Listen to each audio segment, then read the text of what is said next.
به نام خدا، فرهاد فروغمند هستم، مدیر سایت EFT.IR و در این جلسه میخوام تعبیر خواب رو بهتون آموزش بدم. از حدود سنین دبیرستان به این موضوع علاقمند شدم و از همون موقع هرچی که کتاب دستم میرسید در این مورد خوندم. هنوزم ادامه داره و با آثار روانشناسای مشهور دنیا در این رابطه کم و بیش میتونم بگم که آشنا هستم.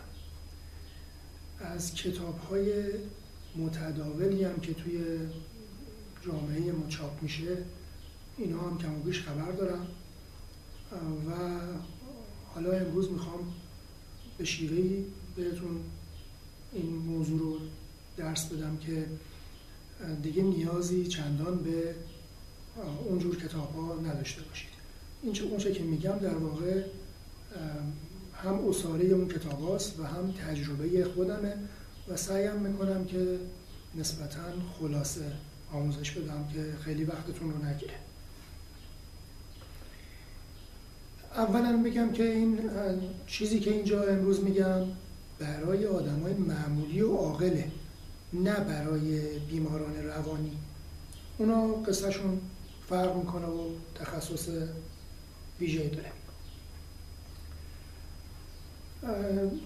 اکثر آدما یک مشکلی که دارن اینه که خوابهاشون رو یادشون میره. یه مقداری نکته داره که خوابها بیشتر یاد ما بمونه. معمولا یه آدم معمولی در هر شب 4-5 تا خواب تو این مایه ها میبینه، ولی صبح که پا میشه اکثرا میگن که هیچ خوابی ندیدیم یا یادمون نمیاد. حالا یه چند تا نکته میگم که بیشتر یادتون بمونه. اگه ناگهانی بیدار بشید بیشتر احتمال داره که یادتون بمونه تا به تدریج. یعنی اگه یه ساعت بذارید زنگ بزنه از خواب بپرید احتمالاً یه خوابی تو ذهنتون میمونه، اما اگه به تدریج و یواش یواش بخواید بیدار بشید به احتمال زیاد فراموشتون میشه. اون آدمایی که بیشتر خواب میبینن، یعنی بیشتر به یادشون میمونه، احتمالاً در طول شب هم بیشتر بیدار میشن. هرچی ما بیشتر بیدار بشیم احتمال اینکه یه چیزایی یادمون بمونه بیشتر میشه. هرچی هم که خوابتون عمیق‌تر باشه باز خوابای کمتری به یادتون میمونه. مهمم در این قضیه شخصیت آدم هست. بعضیا درونگرا هستن، کمتر میخوان چیزی رو بروز بدن، کمتر میخوان چیزی رو یادشون بمونه. خب اینها طبیعتاً خوابای کمتری هم به یاد میارن. برعکس برونگراها و اونایی که میخوان چیزهای بیشتری رو به یاد بیارن خب بیشتر هم به یاد میارن. اگر جلوی خودمون رو بگیریم و نخواهیم به یاد بیاریم اینطور میشه. این مورد به خصوص برای وقتیه که خواب یه جوری ما رو آشفته بکنه. یعنی خوابی که میبینیم اگر در بیداری به یادش بیفتیم اذیت بشیم، مثلا کابوس باشه، مثلا یه دعوایی باشه، یه آشفتگی توش باشه، اینجور مواقع خب ترجیح هم بر اینه که فراموش بشه.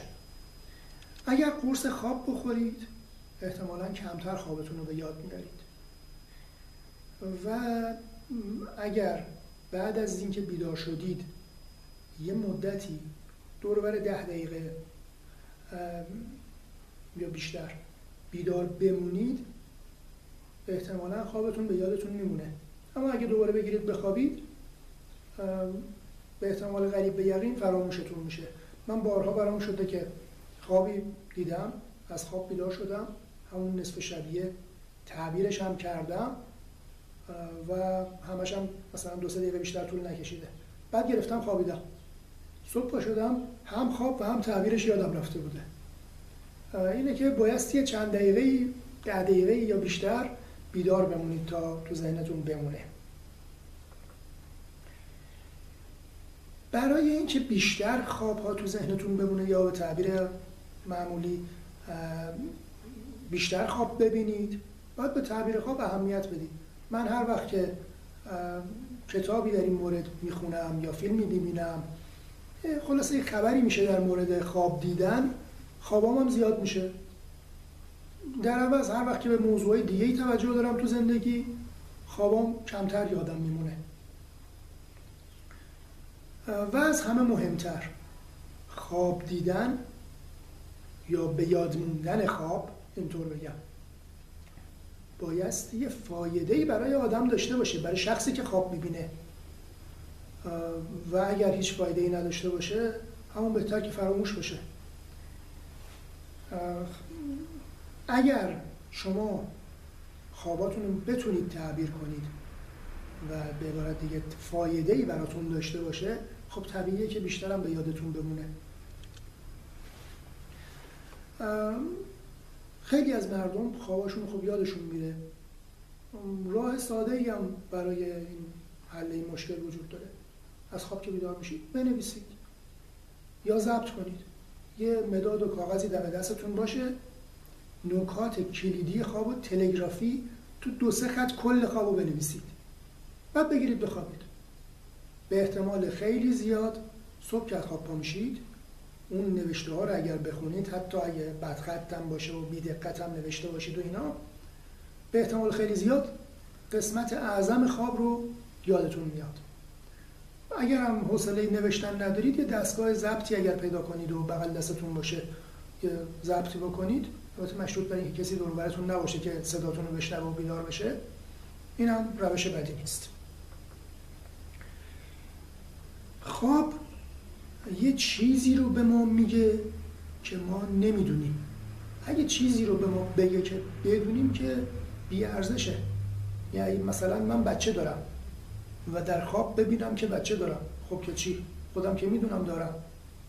پس این هیچ نکته‌ای نداره. بایستی ببینم معنی اون بچه دار شدنه، بچه دار بودنه چیه. پس اگر چیزی صرف میگه، خواب به ما میگه که میدونیم، در